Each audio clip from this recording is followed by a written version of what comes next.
నిజాయితీ అంటే పూర్వం ఇలా ఉండేది. అది ఒక చిన్న గ్రామం. అక్కడ విద్యుత్ సౌకర్యం కూడా లేదు. ఆ గ్రామానికి సర్వే చేయడానికి ఒక ఇంజనీరు వచ్చి తన పని పూర్తి చేసుకుని రాత్రికి గ్రామ పెద్ద ఇంటికి వెళ్ళాడు.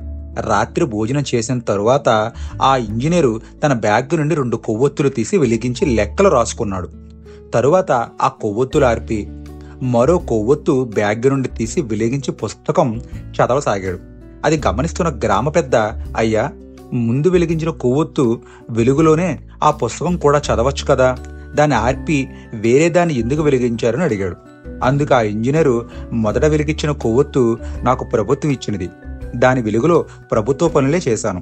ఇప్పుడు నా ఆనందం కొరకు నా సొంత కొవ్వొత్తు వెలిగించి చదువుతున్నాను అన్నాడు. ప్రభుత్వ సొమ్ము కాజేయాలని చూసేవారే ఎక్కువగా ఉంటారు, కానీ ఇతను ఎంత నిజాయితీగా ఉన్నాడని ఆ ఇంజనీరు వంక అలాగే చూస్తూ ఉండిపోయాడు ఆ గ్రామ పెద్ద. ఇంతకీ ఆ ఇంజనీర్ ఎవరో తెలుసా? మోక్షగుండం విశ్వేశ్వరయ్య.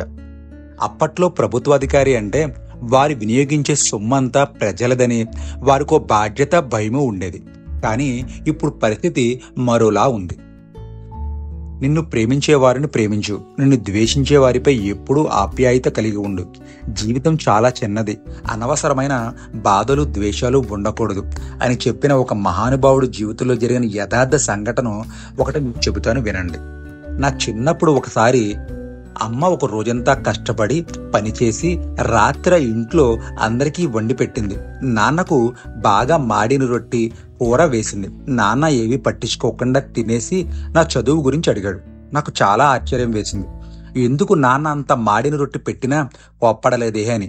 భోజనం అయిన తరువాత అమ్మ క్షమాపణ అడుగుతుంటే నాన్న రొట్టి చాలా బాగుందని కాంప్లిమెంట్ ఇవ్వడం కూడా నేను విన్నాను. అది విన్నాక ఇంకా ఆశ్చర్యం వేసింది. కొద్దిసేపు తర్వాత నాన్నని అడిగా, నిజంగా రొట్టె బాగుందా అని. ఆమె రోజంతా ఎంతో కష్టపడి తినడానికి తెచ్చింది. రొట్టె నన్ను బాధ పెట్టలేదు, కానీ నేను ఒక్క మాట అన్నా ఆమె ఎంతో బాధపడుతుంది. ఎవ్వరూ పర్ఫెక్ట్ కాదు, అందరి జీవితాలు అంతే, నాన్నగారు చెప్పారు.